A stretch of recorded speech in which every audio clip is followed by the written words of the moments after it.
नमस्कार, आप देख रहे हैं समाचार भारत टाइम्स। खबर बिहार से है, जहां पटना के ज्ञान भवन में 2 दिवसीय मखाना महोत्सव का किया गया शुभारंभ।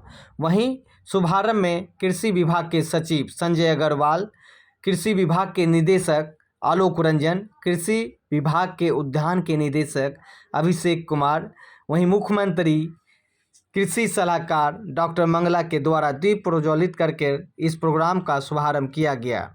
वहीं कृषि विभाग के सचिव संजय अग्रवाल ने किसानों से कहा कि अब बिहार नहीं, देश नहीं, पूरे विदेश तक मखाना का विस्तार किया जाएगा। वहीं कोसी और सीमांचल से आए हुए किसानों ने इस महोत्सव में भाग लिया और मखाना महोत्सव में 21 व्यंजनों की प्रदर्शनी की। देखिए इस खास रिपोर्ट में। हम सबके कंधों पर 2 दिवसीय मॉडल लगाया गया, उसमें मखाना भी है और नीचे मछली भी है, तो डबल फ़ायदा हो जाएगा, क्योंकि मखाना और मछली एक दूसरे के दोस्त बन गए हैं। मतलब ये नहीं कि मछली मखाना को खा जाएगी, लेकिन कुछ ऐसी वैरायटीज़ की मछली हैं जिसको लगा देने से मछली को भी पोषण अच्छा मिलता है और मखाने को भी पोषण अच्छा मिलता है और इनकम में भी फ़ायदा होता है। तो वो मॉडल के बारे में भी हमारे किसान भाई आज आप लोग को बताएंगे। Next slide.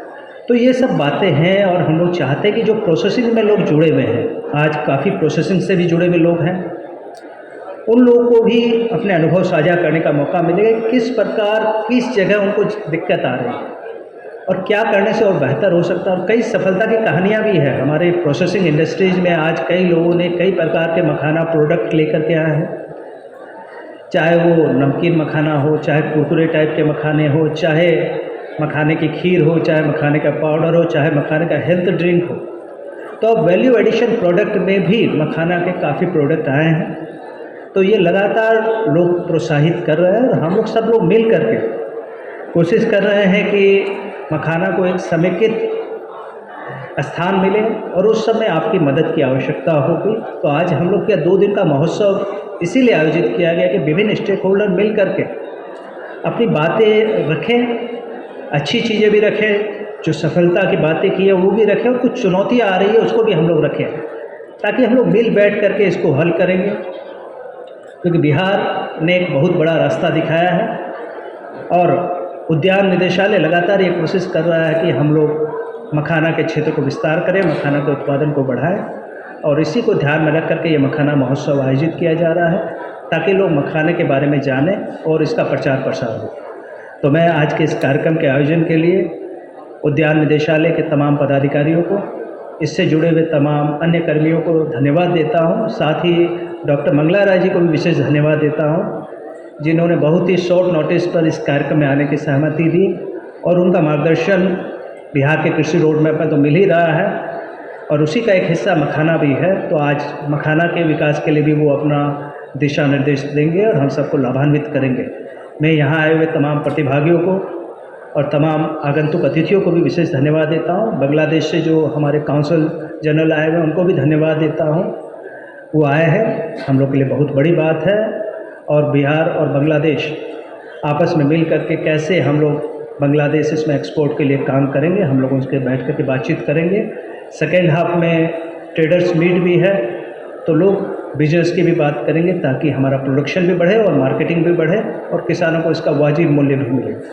मैं आप सबको बहुत धन्यवाद देता हूं और इस पूरे कॉन्फ्रेंस की, इस महोत्सव की सफलता की कामना करता हूं। बहुत बहुत धन्यवाद।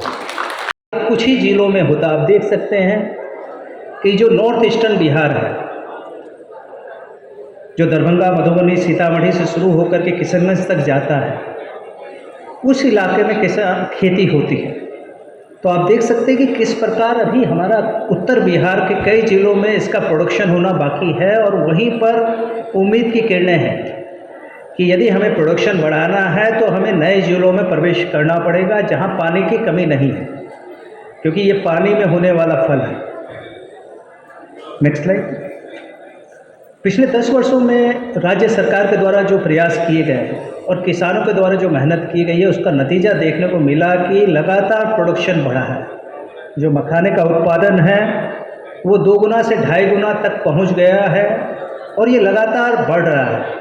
पिछले वर्ष कुछ मौसम की मार के कारण, सुखाड़ की स्थिति के कारण थोड़े बहुत प्रोडक्शन में कमी आई है, लेकिन किसानों को प्रोडक्शन का कम हुआ तो प्राइस ज़्यादा मिला। उसके फ़ायदे भी हैं, नुकसान भी हैं कि अचानक मार्केट में जो चीज़ 100 रुपये में मिल रही थी वो 200-300 रुपये में मिलने लगी, तो उसका फ़ायदा भी रहा किसान भाइयों को, लेकिन प्रोडक्शन थोड़ा बहुत प्रभावित हुआ। Next slide. मखाने के लाभ क्या हैं? अभी अगला सेशन डॉक्टर्स के साथ में है, और डॉक्टर्स भगवान माने जाते हैं। आप जब जाते हैं तो डॉक्टर्स दवा लिखते हैं कि ये विटामिन लीजिए, वो विटामिन लीजिए, कैल्शियम की टैबलेट लीजिए, लेकिन अगर प्रकृति प्रदत्त कोई विटामिन है, कोई कैल्शियम है, कोई प्रोटीन है, तो किस प्रकार डॉक्टर्स का इस संबंध में विचार है और डॉक्टर्स के किस प्रकार आजकल रिकमेंडेशंस मिल रही है। आजकल कई डॉक्टर अपने प्रिस्क्रिप्शन में लिखते हैं कि अपने कैल्शियम की कमी है, प्रोटीन की कमी है या अन्य कोई विटामिन है तो आप मखाना भी खाएं। तो किस प्रकार डॉक्टर्स अब इसमें कंट्रीब्यूट करेंगे, अभी अगला सेशन जो शहर के हमारे पटना के अच्छे डॉक्टर्स हैं उनके साथ है, ताकि वो इसके जो मेडिसिनल वैल्यूज़ हैं वो बताया जा सके। क्योंकि मखाना को सुपर फूड माना जाने लगा है, हेल्थ टॉनिक माने जाने लगा है, हेल्थ फूड माने जाने लगा है। तो ऐसी स्थितियों में हम मखाना को एक साधारण एग्रीकल्चर प्रोडक्ट मान करके नहीं छोड़ सकते। नेक्स्ट। तो अब ऐसी स्थिति में ज़रूरत है कि हम मखाना का जब उत्पादन बढ़ाने के लिए प्रयास कर रहे हैं तो मखाना के लिए अच्छे बीज का उत्पादन हो।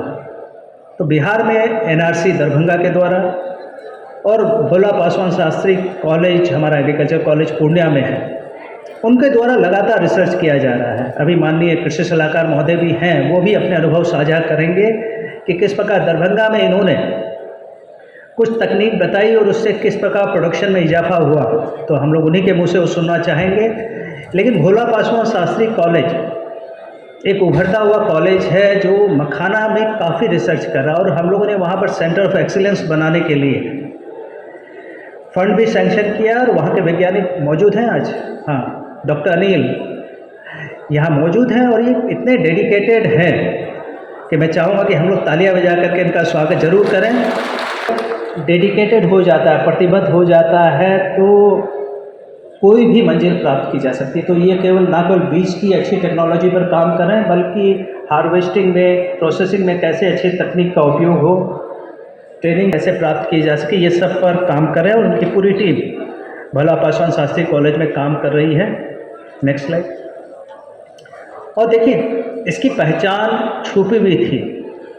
राज्य सरकार के अथक प्रयास के बाद इसे जीआई टैग मिला, और जीआई टैग मिलने के बाद अब मखाना किसी परिचय का मोहताज नहीं रहा। अब लोग देखते हैं, लोग पहले दिवाली में मिठाई गिफ्ट करते थे, इस बार देखा हम लोगों ने मखाना गिफ्ट करना शुरू कर दिया है, क्योंकि मखाना की पहचान अब किसी से बताने की आवश्यकता नहीं है। तो जीआई टैग राज्य सरकार के प्रयासों से मिला, और अब जीआई टैग मिलने के बाद पूरे विश्व में मखाना की जो पहचान है, मखाने का जो रुतबा है वो काफ़ी बढ़ गया है। Next slide. हम हर कंट्री तक पहुंच पाए, डिमांड बढ़ती जा रही है। डेवलप्ड कंट्रीज़ के सुपर मॉल में सुपर फूड के रूप में इसकी पहचान हो रही है और डिमांड बढ़ रही है। लोग इच्छुक हैं कि हम सीधा प्रोडक्शन करवा करके एक्सपोर्ट करें। तो हमारे जो अप्रवासी भारतीय हैं, नॉन रेजिडेंट इंडियंस, उनके प्रस्ताव भी हम लोग को मिल रहे हैं कि किस प्रकार हम इंडिया से सीधा एक्सपोर्ट, बिहार से सीधा एक्सपोर्ट उनके कंट्रीज में करें। नेक्स्ट। राज्य सरकार के द्वारा जो अभी स्कीम्स लगाई जा रही हैं उसमें हम लोग चाह रहे हैं कि इसके क्षेत्र का विस्तार हो, क्योंकि जितने एरिया में अभी खेती हो रही है वो पर्याप्त नहीं है। इसके लिए हम लोग जो क्षेत्र विस्तार है उसमें काम कर रहे हैं। आप लोग ज़्यादातर लोग जानते हैं कि मखाना तालाब में होता है, लेकिन बिहार ने उससे आगे कदम बढ़ा दिया है, मखाना खेतों में होने लगा है। हमारे किसान भाई कई यहाँ मौजूद हैं, वो बताएंगे भी आने वाले सत्र में कि किस प्रकार उन्होंने 1 फीट गड्ढा खोद करके अपने खेत को तालाब बनाया और उस तालाब में मखाने की खेती की, और जो धान गेहूँ से उनको फ़ायदा होता था उससे 2 गुना 3 गुना फ़ायदा हो रहा। अभी एक किसान अपना अनुभव साझा कर रहे थे कि धान गेहूँ से जितनी इनकम उनको हो रही थी उससे 2 गुना 3 गुना फ़ायदा उनको मखाने से हुआ है, और उसी खेत से हुआ है। तो एक तालाब अपने खेतों में बनाकर न केवल जल संरक्षण को बढ़ावा मिल रहा है, बल्कि मखाने की खेती को भी बढ़ावा मिल रहा है। तो हम लोगों ने नए एरिया विस्तार पर, सीड बैंक बनाने पर, गोदाम बनाने पर नई नई स्कीम्स इस साल लेकर के आए हैं ताकि किसान भाइयों को फ़ायदा मिले। तो इसकी अभी विस्तृत जानकारी दी जाएगी।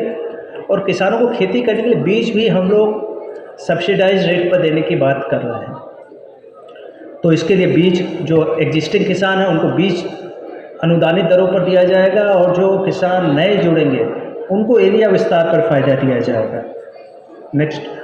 मखाना वैश्वीकरण के साथ आगे बढ़ रहा है और हमारे मंच पर, आज के इस मंच पर हमारे बीच है मोहम्मद अब्दुल वदूद अकादा सर हैं। और बता दूं कि आप जो हैं counsellor political high commission for people republic of Bangladesh Delhi है, आपसे सम्मानपूर्वक रिक्वेस्ट करेंगे निवेदन करनी है लगातार देश और विदेश की संस्कृति चर्चा और आपके बांग्लादेश में हमारे मखाना को कैसे यूज किया जाता है, इस्तेमाल प्रयोग किया जाता है, सर प्लीज बताएं। जोरदार तालियों से सबका स्वागत।